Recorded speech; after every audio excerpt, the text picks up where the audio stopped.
Lauren Mitchell's manicured fingers tore straight through Amara Davis's first-class boarding pass. The rip loud enough to hush the entire cabin. Her voice followed, smooth and poisonous. "Nice try, but this ticket is fake." For a heartbeat. No one breathed. Then Ethan Hayes, his navy blazer still crisp from crew briefing, leaned across the aisle and barked, "Economy's back there, ma'am," as though the word ma'am were an insult. Amara, dressed for comfort in a soft oatmeal sweater, dark jeans, and sneakers, felt her 11-year-old daughter Zoe grip her hand. Zoe had been chattering moments earlier about Swiss chocolate and snow-capped peaks, but now her eyes shimmered with confusion. Amara inhaled slowly, the way she had learned during 1,000 boardroom battles, and said, "Please scan the code on that pass." Lauren ignored the request, turned to the man in seat 1D, and accepted a folded bill with a grateful nod. Charles Warner had slipped her 2 crisp hundreds, a private bounty to remove the mother and child he deemed unworthy of Zurich's elite row, over the intercom. Captain Robert Klein's measured drawl floated back from the cockpit. "Cabin crew, resolve any seating irregularities promptly." Translation. Amara understood. "Handle it before I have to." The captain never bothered to verify what the irregularity was. Zoe's voice quavered, soft but certain. "Mom, we belong here, right?" Amara squeezed her daughter's fingers. "Absolutely," she replied, meeting Lauren's stare without blinking. Seats 2A and 2B gleamed a foot away, waiting for them. Elena Torres, a frequent flyer in 2C, leaned into the aisle and said, "They just sat down. What's the problem?" But Ethan shot her a warning glance. Jamal Carter, a tech consultant in 3A, tilted his phone to record. He whispered to Elena, "Got a feeling this will go viral." Lauren snapped her fingers at Daniel Pierce, the bulky security officer stationed near the galley, and hissed, "Remove these 2 for attempting to board with forged documents." The accusation hung in the air like turbulence no one expected. Amara kept her tone even, each syllable spaced for anyone listening. "Those passes came directly from your airline's own app. Run them through the scanner." She would not turn this into a scene. Not yet. Because evidence gathered in real time was more powerful than any after-the-fact apology. She had boarded incognito precisely to test reports of discrimination, unaware that her investigation would unfold this quickly. Daniel placed a heavy hand on her elbow. "Ma'am, step aside." The passengers around them shifted, some pretending not to notice, others whispering, "What if it were us?" Zoe clutched her sketchbook to her chest. Lauren held up the torn ticket halves with theatrical flair, announced, "Counterfeit," and let the pieces flutter to the carpet. Amara's heart hammered, not with fear but with calculation. She could end this in one phone call. Mia Jackson, her executive assistant, was on standby. But first she needed to know exactly how far the crew would go.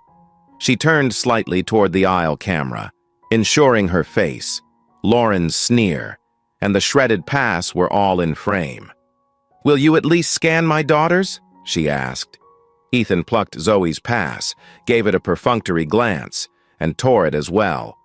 Zoe gasped.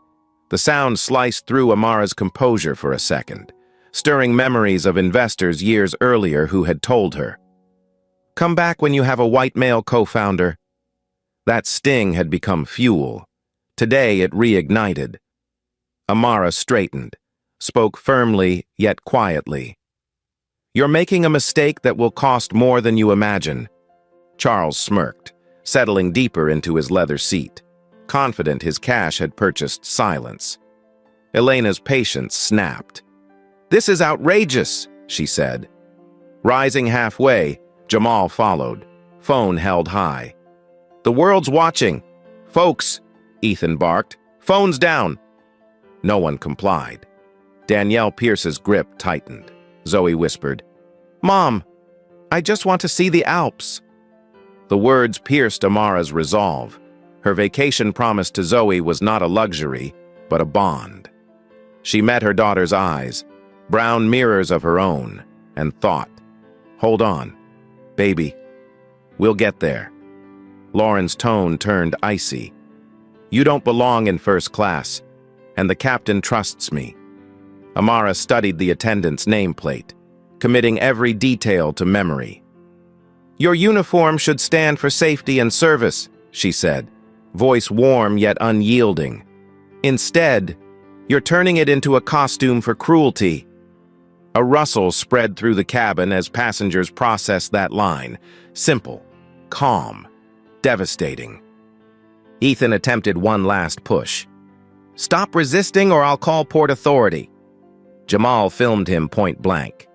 Daniel spoke into his radio, but hesitation crept into his baritone. The optics were shifting, and he felt it. Amara extended her phone, screen illuminated with the boarding record still visible in the airline app. "Scan it," she paused, letting the tiny word linger. "Please." Lauren refused to look. Zoe's small hand shook, but she raised her chin. Elena murmured, "Hang in there, sweetheart." The cabin air seemed to thicken. Even the hum of the auxiliary power unit felt louder. Tense. Ethan's gaze flicked to Charles. The passenger gave a subtle nod, as if to say, "Keep going." Amara caught the exchange. Daniel exhaled, uncertain. Policies flickered through his head. Customer is always right unless threatening safety. But where was the threat? Amara's calm unsettled him. She returned her phone to her pocket and spoke just loudly enough for row 3 to catch. "Zoe, remember what I told you about courage? Sometimes it means standing still while others unravel." Zoe swallowed, nodded. The girl's composure shamed the adults. Lauren glanced around. Support wasn't coming. Robert's voice drifted from the cockpit again, less confident. "Cabin crew, status?" She thumbed her interphone. "We have 2 fraudulent passengers refusing relocation." Amara felt the final click of her internal timer. Enough evidence. She looked down at the torn tickets, then at Daniel, and finally at Lauren. "Document every second," she murmured to Jamal. "Truth travels faster than planes." For the first time, Ethan's voice cracked. "Let's just reseat them in economy and avoid delays." But Lauren, pride wounded, spat. "They can wait in the terminal for standby." Amara smiled, small and surprising. She reached for Zoe's hand, pressed a gentle kiss on her daughter's knuckles, then straightened and spoke to the entire cabin. Her words flowed evenly, punctuated for anyone listening through earbuds or assistive speakers. "Ladies and gentlemen, my name is Amara Davis. I am a paying passenger, traveling with my daughter, holding legitimate first-class tickets. We have been publicly defamed and unlawfully denied our seats." She paused, breath caught across the rows. "If any crew member believes otherwise, present proof. If not, please step aside so my child may sit." Silence, then a low murmur of agreement. Elena nodded vigorously. Jamal announced, "This is all on record." Charles shifted, money suddenly powerless. Lauren hesitated, eyes darting to Ethan, to Daniel, toward the cockpit. No one moved. In that hush, Amara's phone vibrated. Mia's name on the screen. Amara answered softly. "Mia, begin the clock." She ended the call and slid the device into her pocket. 15 minutes. That was all the time the crew had left, before she guided Zoe toward their seats. Amara crouched to gather the shredded passes, folding the halves together as though piecing back respect itself. She held Zoe's gaze. "We belong everywhere our integrity carries us," she said, voice low, steady. "Remember that?" Then mother and daughter stepped forward. 2 leather seats waited. But the real journey, the one that would shake an airline, rewrite policies, and prove a promise, had only just begun. The cabin was still tense from the ticket debacle when Lauren returned, this time with her arms crossed tight and her chin lifted like she was auditioning for power. She stood in the aisle beside Amara and Zoe, her voice sharper now. "You've disrupted boarding. Either move or be removed." Amara stayed seated, calm as ever, one arm around Zoe's shoulder. "You destroyed our boarding passes without verification," she replied evenly. "And now you're doubling down?"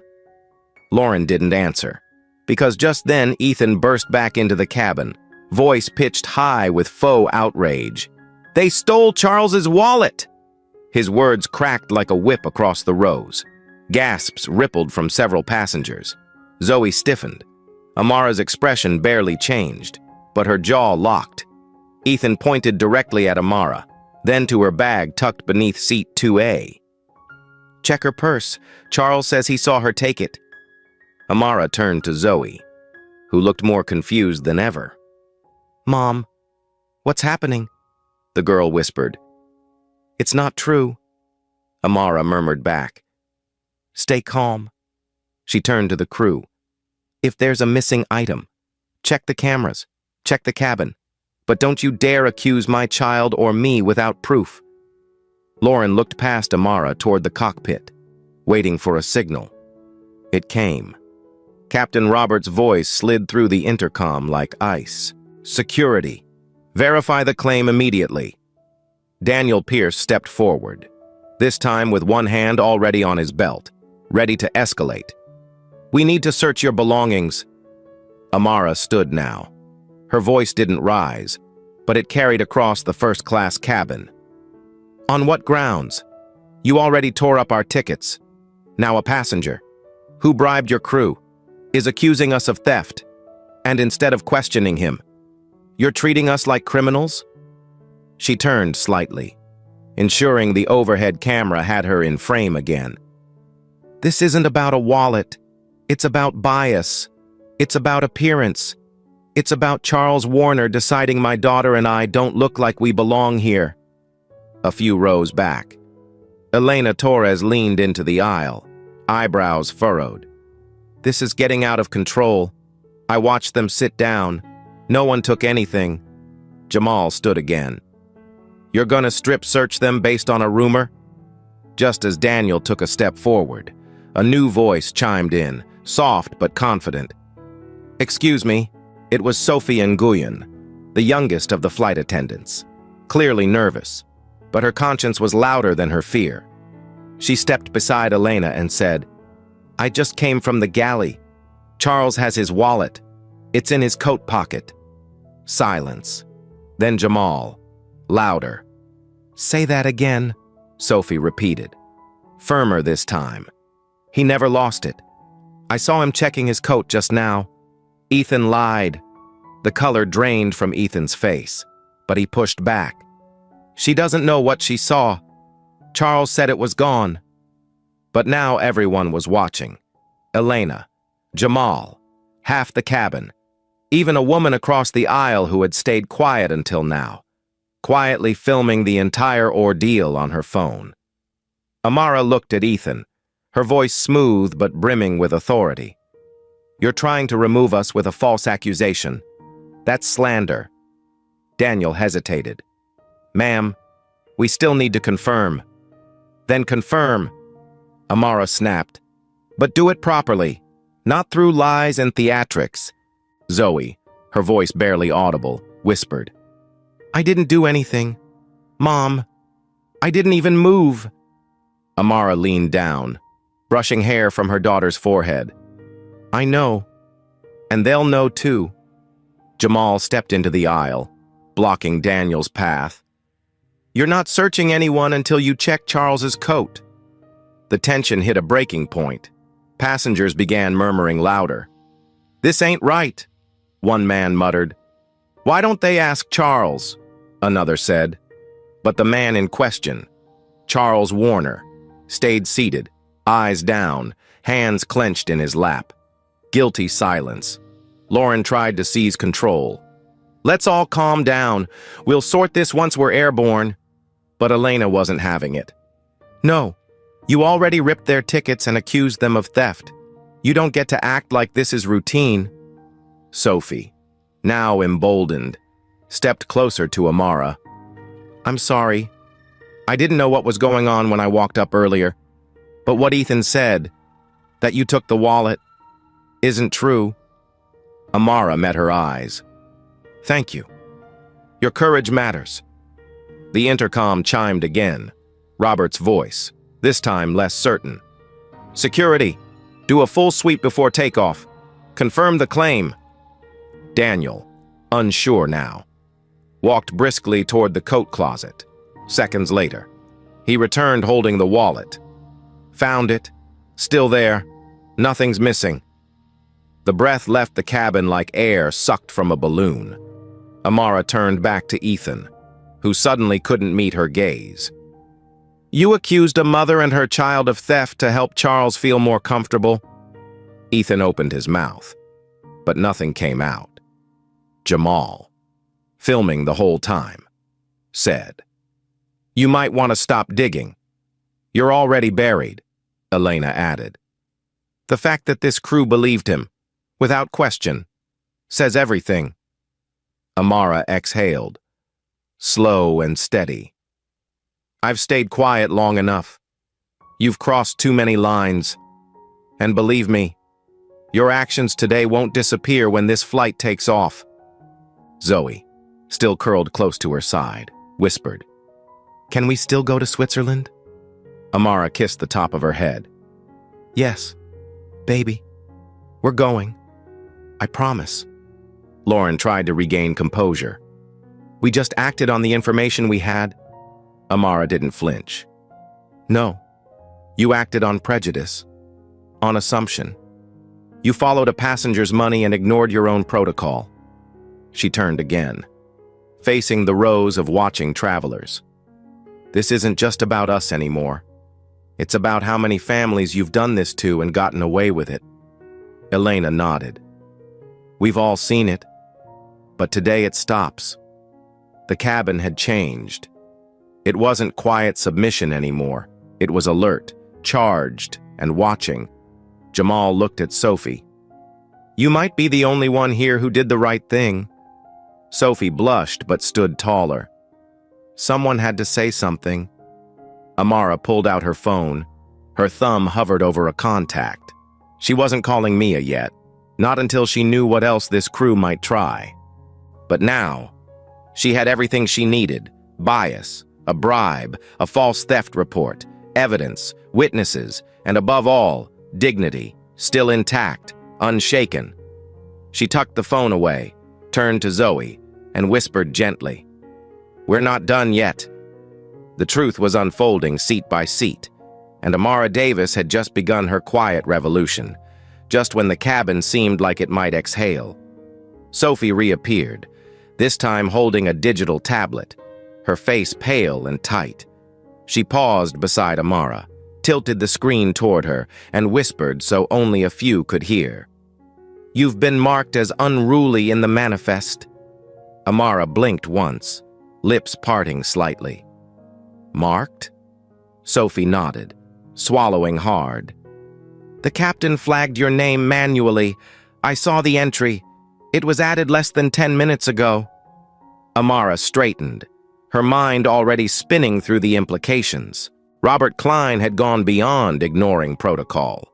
He'd falsified a record that could get her banned from future international travel, flagged by customs, or worse, removed under federal aviation policy.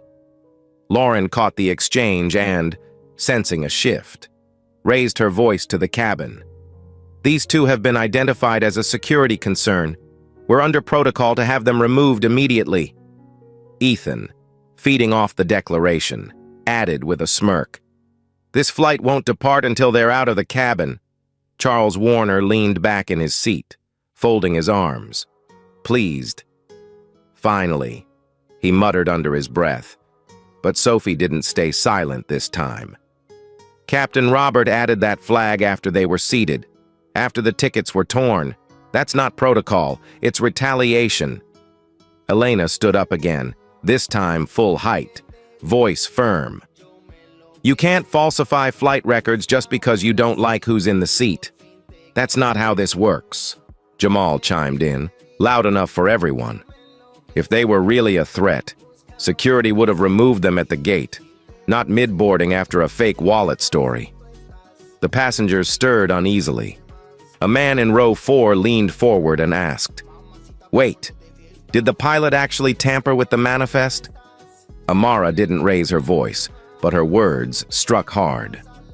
"I asked you to verify the ticket. You tore it. I asked you to prove the theft. You found the wallet. Now you fabricate a safety risk? What happens next? Do you claim we're smuggling something? That my daughter is carrying explosives in her backpack?" Zoe flinched at the word, and Amara immediately wrapped an arm around her. "I won't let you turn her into a threat just because she doesn't look like your version of a first-class passenger," Daniel Pierce, who had up to this point followed orders with robotic detachment, now hesitated near the aisle. "Captain says she's a threat," he muttered, almost to himself, but his stance faltered. Amara took one step forward. "Then let the captain come out of the cockpit and say it to my face." Silence. The cockpit door stayed closed.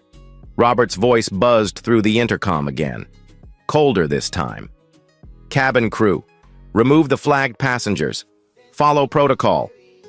But the spell had broken. Sophie turned toward the others.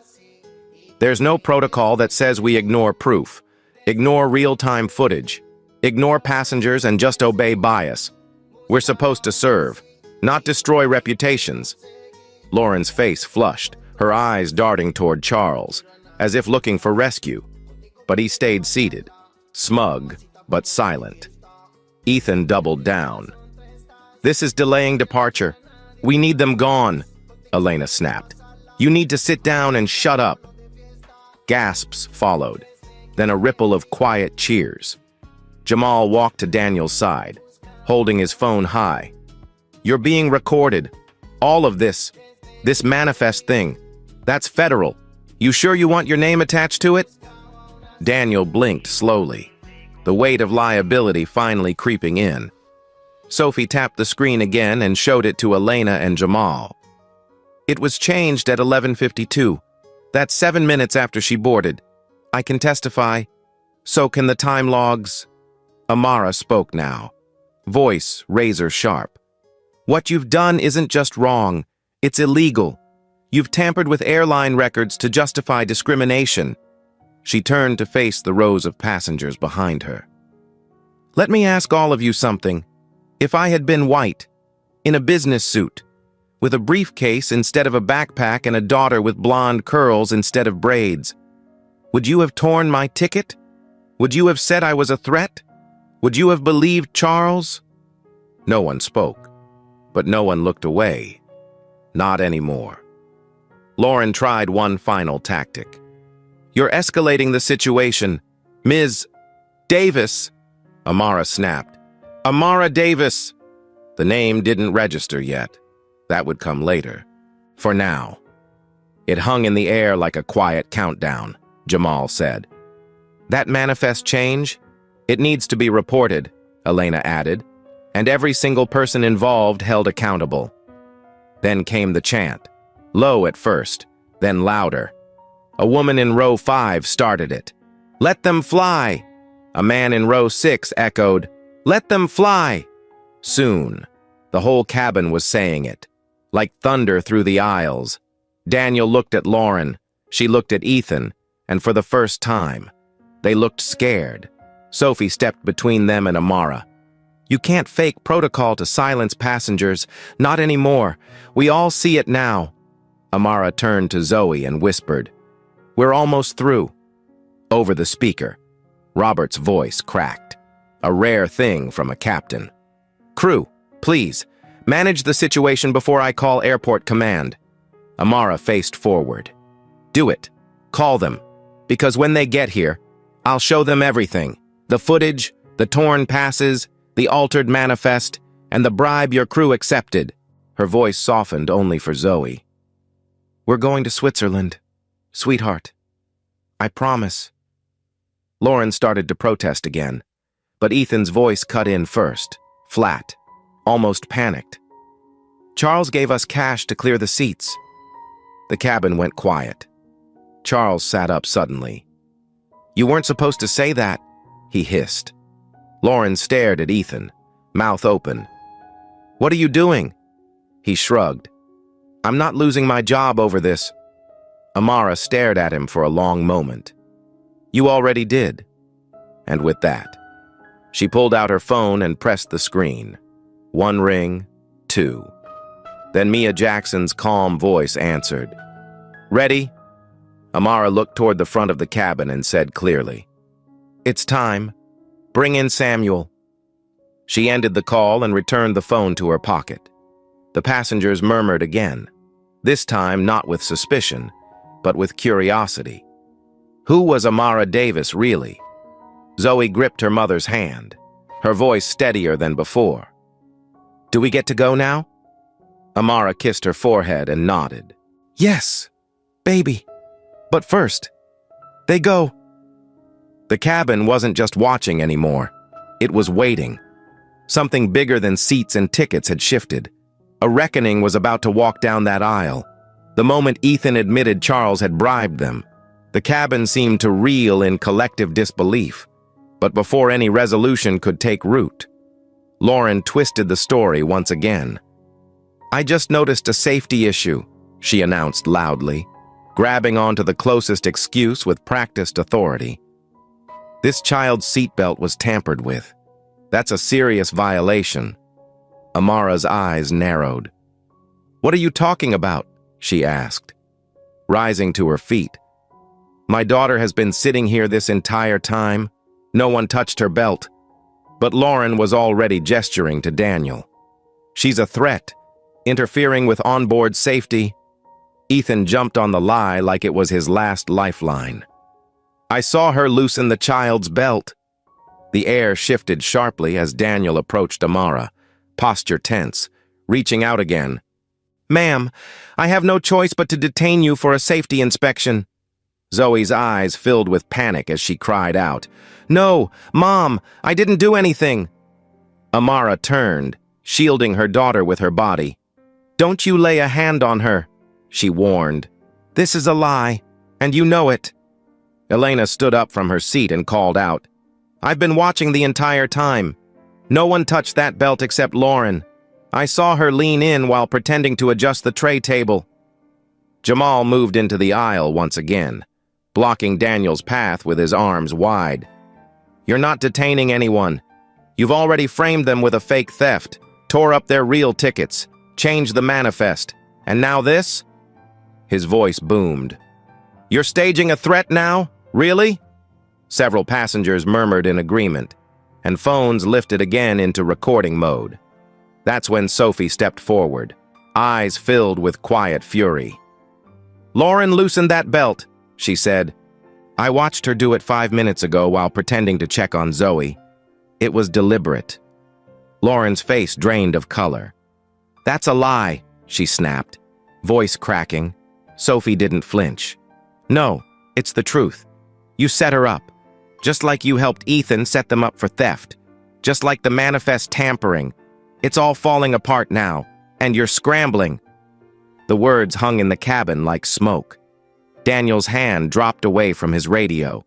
Passengers shifted uncomfortably, many of them no longer confused, but angry. Charles, still seated, muttered, "She's not crew. She's a threat. Get them out before this turns worse." But no one moved, not even Ethan. Amara stood tall, her hand resting lightly on Zoe's shoulder. "You're desperate," she said to Lauren.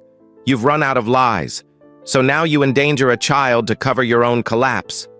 Her voice never wavered, but the emotion crept in, steady and devastating. "You're not just wrong, you're dangerous." Robert's voice crackled over the intercom again, now laced with frustration. "Cabin crew, control the situation or we delay departure indefinitely." But this time, there was no movement from Lauren or Ethan. Even Daniel was frozen, eyes darting from Sophie to the passengers to the child now crying softly in her mother's arms. Jamal turned to the rest of the cabin. This is beyond personal bias. This is criminal now. You tamper with a child's safety equipment. You don't belong on this aircraft. Period, Elena added. I've filed complaints before. Nothing was ever done. But now people are watching. Now we have witnesses. Phones were still recording. A man 3 rows back shouted, "You're gonna be on the news tonight, Lauren." Amara raised her phone slowly, tapped a few buttons, and brought it to her ear. "Mia, we have a full safety fabrication now. Yes, Zoe's seatbelt. I want the board informed immediately." She paused, eyes still locked on Lauren, then added, "Also, contact airport security. I'm not waiting for the captain to play cleanup." Sophie turned to face Amara directly. "I've already documented everything. I'll testify. I've had enough of this. The moment you sat down, they treated you like you were trespassing, not traveling. This isn't a flight. It's a setup." Amara nodded. "That's exactly what it is. And it ends today." She crouched beside Zoe, who was holding back tears. "Baby, we're okay. No one's going to hurt you. Not while I'm here." Then she stood again and addressed the entire cabin. "Everyone watching, this is how injustice hides. Behind uniforms, behind calm voices, behind the word protocol. But this is not protocol. This is profiling. This is abuse." Lauren tried to interrupt, but Amara raised a single hand. "No, you've said enough. Every lie, every threat, every attempt to humiliate us. It's all been seen and heard. Now it's your turn to be held accountable." Daniel finally stepped back, placing his hands behind his back as if surrendering his role. "I can't support this anymore," he mumbled. "This doesn't feel right." Jamal clapped once, sharply. "Then step aside and let this mother and her child go to Switzerland like they paid to do." Robert's voice came again, this time with rising urgency. "Flight crew, confirm readiness or report incident status to command." Amara turned toward the cockpit, speaking clearly for all to hear.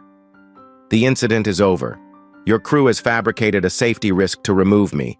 The child's seatbelt was sabotaged. The theft accusation was false. The ticket destruction was unauthorized. And the manifest was altered to falsely mark me as a threat." She paused, letting every word land. "Your command will hear this recording, and so will the board." Then, quiet. For the first time in 15 minutes, Lauren said nothing. Her arms had dropped. Her smirk was gone. She looked cornered. Ethan leaned against the wall of the galley, eyes lowered. Even Charles looked uneasy now, unsure whether his money had bought silence or exposure. Amara turned to the passengers.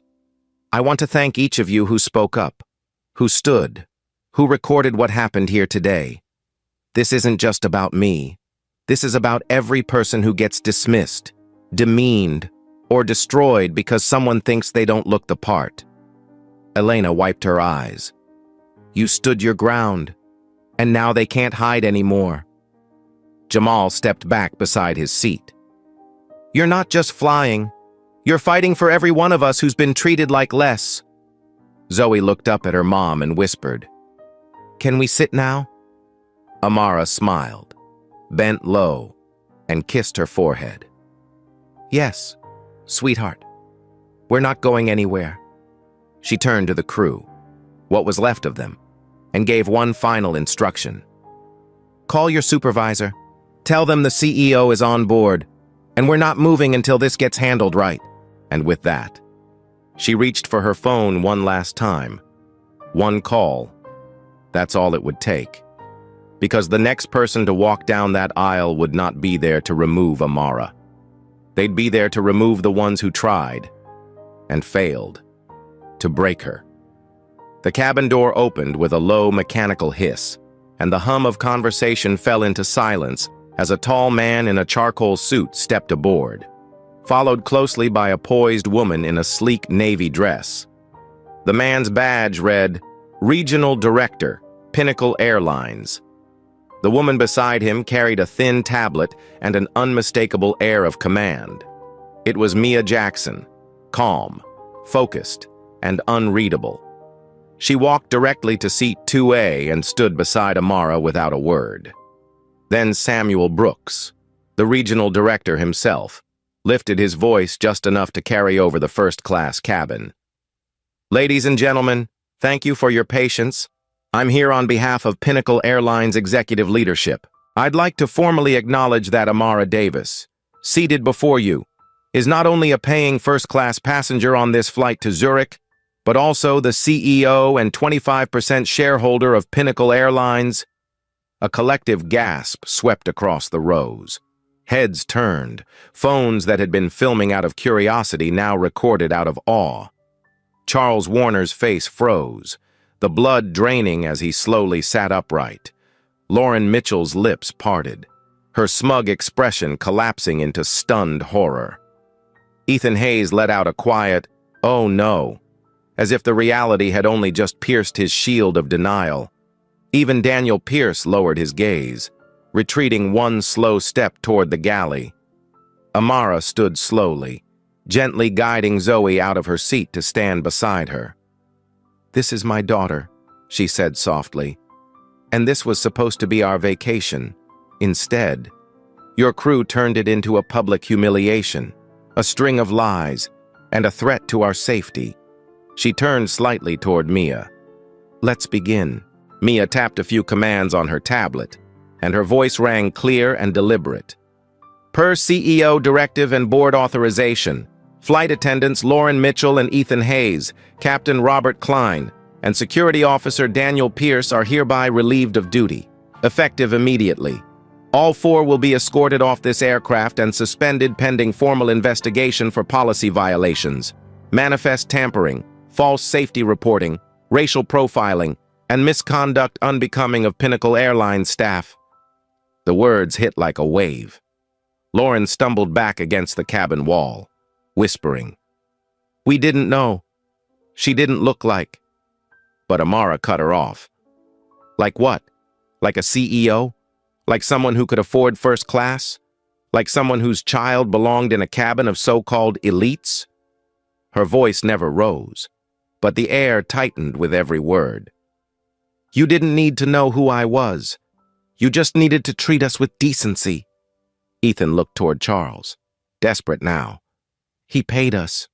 Charles gave us the money. He wanted them removed." Samuel stepped in.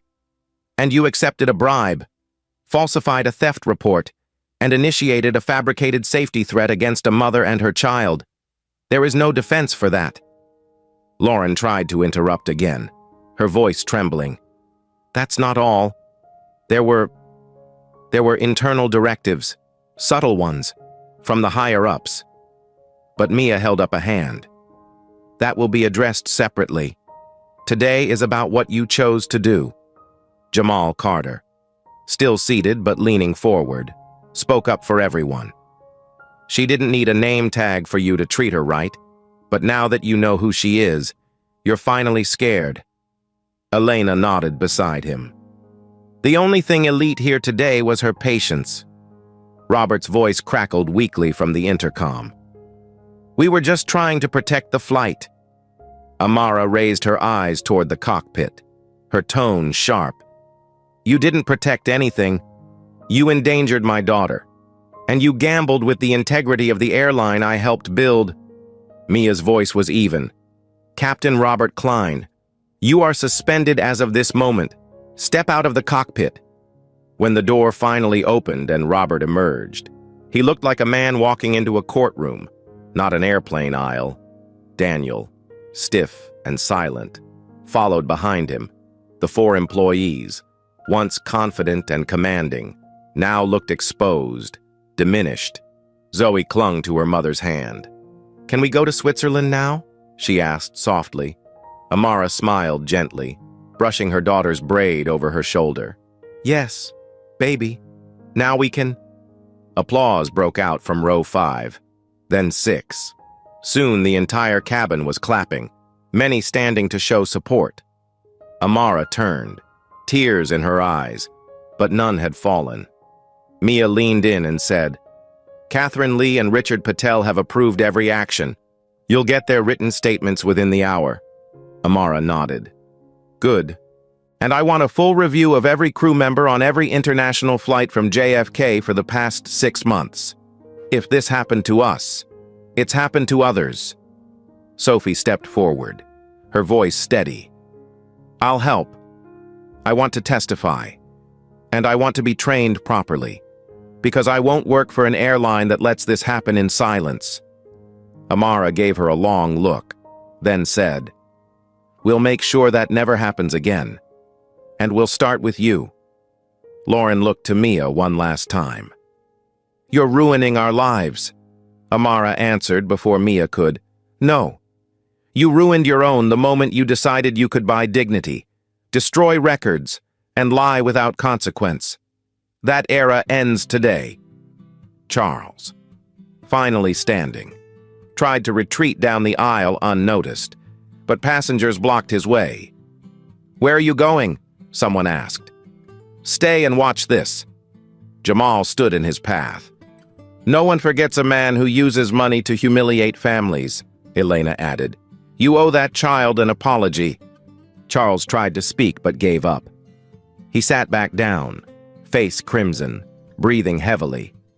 Samuel addressed the cabin once more. "We understand the delay this has caused. For those who wish to continue this flight, we'll be replacing the crew immediately. Aisha Khan, Lucas Reed, and Maria Lopez are on standby and will be on board within minutes." Murmurs of approval followed. Amara turned to Mia. "Make sure every passenger receives a personal letter of apology, and make sure the names of every person who spoke up today are remembered, because that's what real leadership looks like." Mia nodded, already typing. Then came the final twist. Ethan, still shaken, looked down and confessed. "It wasn't just Charles. There's a memo from someone higher. I saw it last week. Said we're supposed to prioritize elite-facing image. Whatever that means. Charles wasn't acting alone." Jamal turned toward Mia. "That's the real story, isn't it?" Amara didn't flinch. "Then we investigate it. Mia, start digging. I want the truth on my desk by morning." Samuel turned toward Ethan, voice low. "You're still fired, but now you're also a witness." Passengers nodded slowly. The story they'd just witnessed was no longer about 2 passengers and a seat. It was about an entire system that had to answer for what it allowed. Zoe leaned into her mom and whispered, "You said it would stop." Amara kissed her forehead again. "And I meant it." The plane was quiet again, but not with fear, with respect, with awareness, and with the promise that something bigger had shifted.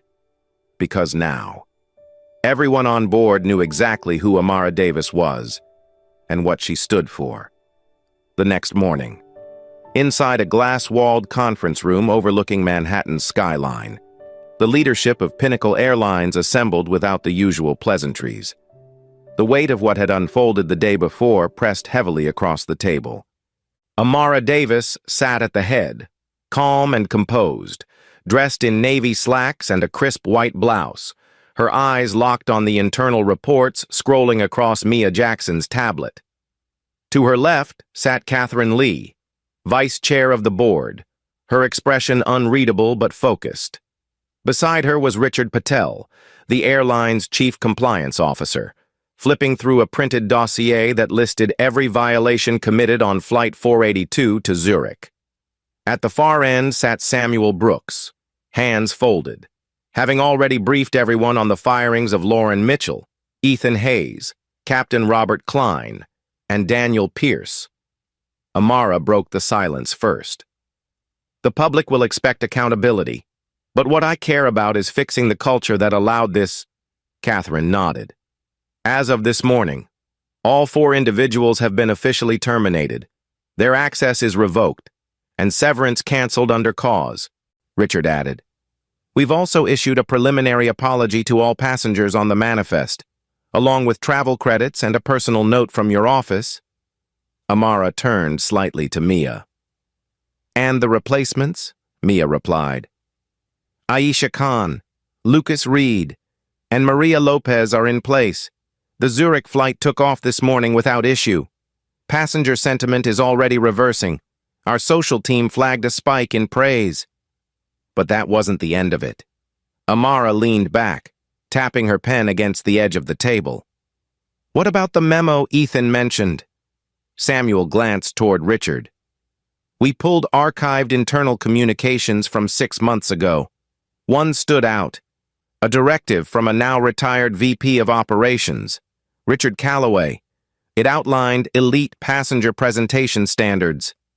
Mia raised her brow. Code for profiling. Richard nodded grimly. The memo instructed cabin crews to ensure the perceived standard of exclusivity remained intact. That included quietly repositioning passengers who didn't fit the image. Catherine looked stunned. And no one flagged this before? Amara shook her head slowly. It wasn't in the training manual. It was passed quietly through supervisory channels, just enough to influence behavior, not enough to create a paper trail. Jamal's footage and Sophie Nguyen's testimony were already being packaged for internal training. But this memo made it clear. The crew hadn't acted alone. They were emboldened by a toxic undercurrent. Amara stood. We don't just need training. We need a reset, new hiring standards, mandatory bias training, anonymous whistleblower reporting tools, and public transparency. Catherine agreed. This could be our turning point. Not just fixing what went wrong, but building something better. Mia then placed another document on the table. There's more. I found emails where lower-level supervisors tried to push back but were dismissed. One even warned that a high-level passenger might one day catch this on camera. The room was quiet again. Amara exhaled. And they were right. She looked to Samuel. We start the audit today. I want a report on every incident tagged as passenger misconduct in the last year. I want them re-reviewed with new eyes, Richard added, and a full rewrite of the cabin crew manual with board-approved language and legal sign-off. Catherine looked over the table, her voice lower now. This isn't just about a PR response. Amara, this is about trust. Amara nodded. Then let's earn it back. Not with marketing, with change. Outside the boardroom, a press statement was already being finalized. It would acknowledge the incident, the firings, and most importantly, the steps being taken to ensure no other family, black or otherwise, would be made to feel like intruders in a cabin they paid for. Amara's final instruction before leaving the room was simple. Get that memo to the legal team. Have every signature on it reviewed, and if anyone who backed that policy is still on payroll, terminate them by end of day. She paused at the door, looking back at the team. This wasn't just about me. It was about every passenger who was quiet because they were scared, or tired, or assumed no one would listen. Well, now they'll know we're listening, and we're acting. As she left the room, the silence that followed was no longer uncertain. It was driven. Because when a CEO walks into a boardroom not to save face, but to uproot the system itself, that's when real change begins. 3 months later, Amara Davis sat in the executive boardroom at Pinnacle Airlines headquarters, a cup of herbal tea cradled in her hands, sunlight spilling across the hardwood table as she looked out over the Manhattan skyline. The chaos of that June morning had faded, but its impact had not. She had kept her promise to Zoe. They had made it to Switzerland, Zermatt's snow-covered slopes, boat rides across Lake Zurich, and late-night conversations over hot chocolate. But this wasn't just about a vacation. It had always been about something deeper, about dignity, belonging, and what it meant to lead. Since the incident, Pinnacle Airlines had undergone a transformation. Catherine Lee and Richard Patel had overseen sweeping policy reforms, from bias awareness workshops for every staff level to the installation of anonymous reporting systems that allowed crew and passengers to submit discrimination complaints without fear. Amara had personally overseen the creation of a new hiring initiative focused on diversity, not just in race or gender, but in experience and empathy. "We don't just need qualifications," she told her staff in one of many training videos. "We need heart. We need people who understand that every passenger is someone's family." Sophie Nguyen had become one of the airline's rising stars, helping design the next wave of onboarding programs and even speaking on panels about ethical leadership. "What I saw that day changed me," she shared during a company-wide seminar, "because when you witness someone stand tall while being torn down, you remember it." Elena Torres and Jamal Carter were invited to speak at Pinnacle's quarterly summit. Jamal had turned his video footage into a short documentary. Now used in employee training, Elena had started an online support forum for travelers who had experienced bias in travel. "You're not crazy. You're not overreacting," she'd said. "Sometimes, the system is stacked against you, but people like Amara prove that it can be unstacked, one truth at a time." Amara's op-ed, titled "First Class Doesn't Equal First Human," had gone viral, published in major national papers and reshared by civil rights leaders and industry CEOs alike. "My daughter asked why people were being mean to us," Amara had written, "and I told her, some people fear what they don't understand. But that's not an excuse. That's a call to lead differently." Her words resonated far beyond aviation. Emails poured in from teachers, nurses, former pilots, even children who had seen the story play out through their parents' phones and asked questions no parent should have to answer. Mia Jackson, now Chief of Staff, stood proudly at Amara's side through every step. "You didn't just fire a few bad apples," she told her boss during one late evening meeting. "You pulled out the roots. That's the difference." But just when things seemed to settle, another twist emerged. A whistleblower from inside the airline's legacy archives came forward with years of ignored discrimination complaints, paper trails that had been quietly buried, emails that had gone unanswered, and incident logs that had been reclassified as customer misunderstanding. Amara ordered an emergency audit. Within a week, dozens of past complaints were reopened, and several former executives were placed under investigation. "No more silence," she declared in an internal broadcast. "No more sweeping it under the rug. If you knew and did nothing, you're just as responsible." Catherine and Richard backed her fully. "The cleanup doesn't stop at the cabin," Richard said. "It continues in every office, every system, every executive file."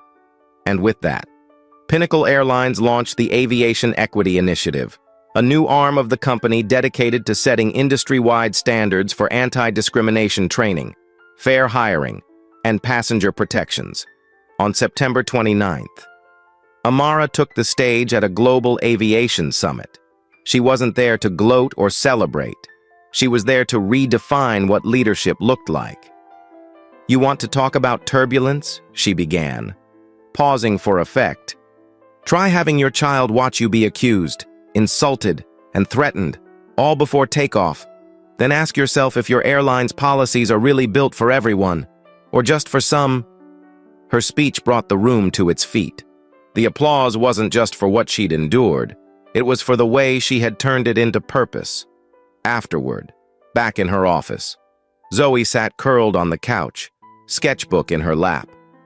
"Did they like your speech?" she asked. Amara smiled. "They did. But what matters more is that they heard it." She knelt beside her daughter. "I did all of this so that the next time you fly, no one will ever ask if you belong. They'll just welcome you on board." Zoe hugged her tightly, the moment simple, but filled with meaning. As Amara looked out across the city once more, she felt it, not just peace, but legacy. And with one final deep breath, she turned back to her desk, ready to keep flying forward, because justice hadn't just taken off that day. It had landed.